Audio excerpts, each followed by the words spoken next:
Welcome back to Tool World. This is your host, Mr. Jue, and I'm here with Master Jue. Happy New Year's to everyone. Oh, something new. Happy New Year's. Yeah, we missed the other week. Took a little bit of break. Hope you guys don't mind. We're back on track though. Right. Yeah. We got a really cool Christmas present or holiday present this year from one of our black belts. And we thought today we'd discuss a little bit more about it. Yeah, I've seen it. I've heard about it. This little gift that we got, and it's kind of hard to find. But I'm sure there's a bunch of people out there that have them. You want to go ahead and roll it out there, Mr. Jue? All right, so we got our 1968 Taekwondo, The Art of Self-Defense by General Che, one of the precursors to the current Encyclopedia of Taekwondo. We thought today we'd talk about some interesting things that we found perusing through this book so far. You want to go over the first one there? Yeah, the first thing that you'll notice is that in this particular book, there's only 20 patterns. Right.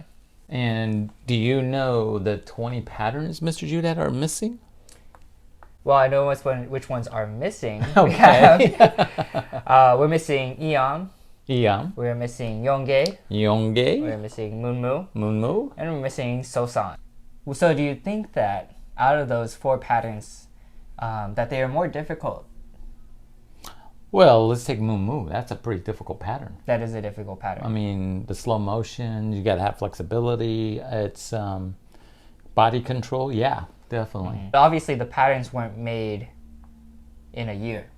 Right. They were developed over time, and we know that General Che wanted to include more difficult techniques, thus creating Jue Che. Correct.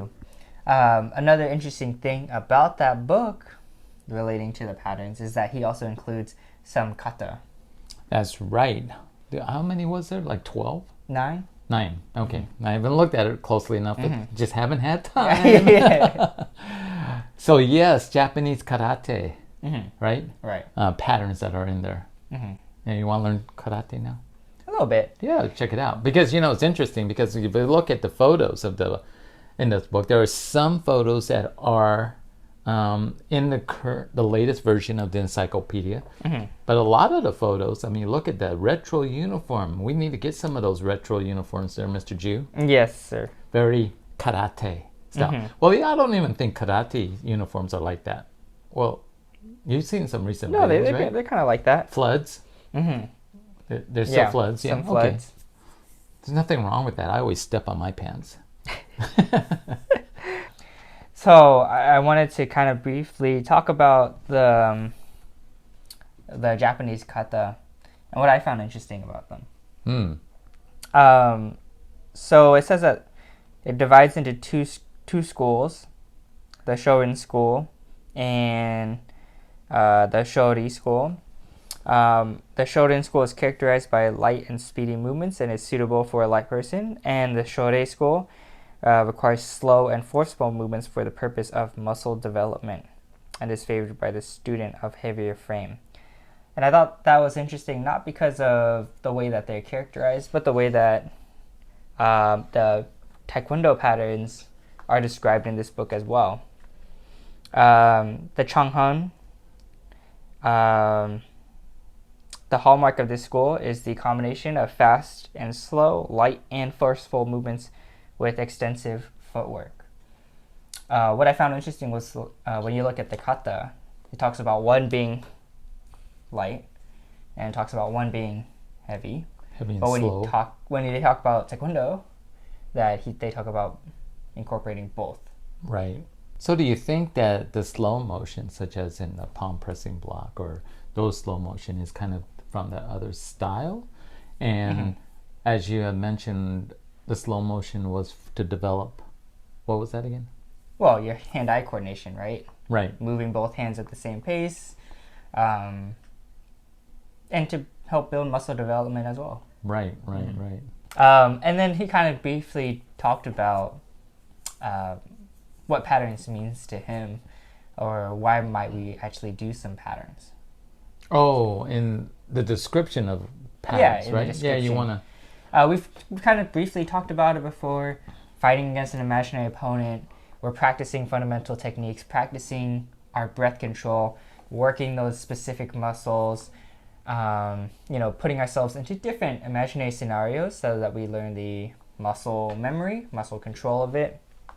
But it's kind of interesting over the years how patterns have kind of changed a little bit, right? I know some instructors have kind of decided, patterns, what use are they? They're no good. Let's just cut it out, right? But really, patterns was more, as he kind of describes, is to help in the different scenarios, the way the body moves. And so, but he really is kind of gearing it more for that self-defense concept. Would you agree with that? What he was trying to say? And so patterns today, though, sometimes can get a little bit lost, and people are doing patterns because it wins competition. But patterns weren't designed for competition. It was actually designed for, in his, as he describes it, it's really designed for self-defense. Yeah. No, that is very true. Well, let us know if you have been able to take a look at this book. If you have it. If you have it. I'm sure there are a bunch of people that have it. Yeah, maybe. And let us know what you find interesting about it. Sounds good. Well, thanks for jumping into another episode of Tool World. Thanks for jumping in. Don't forget to be safe. Keep training. And we'll see you guys next week. Taekwon.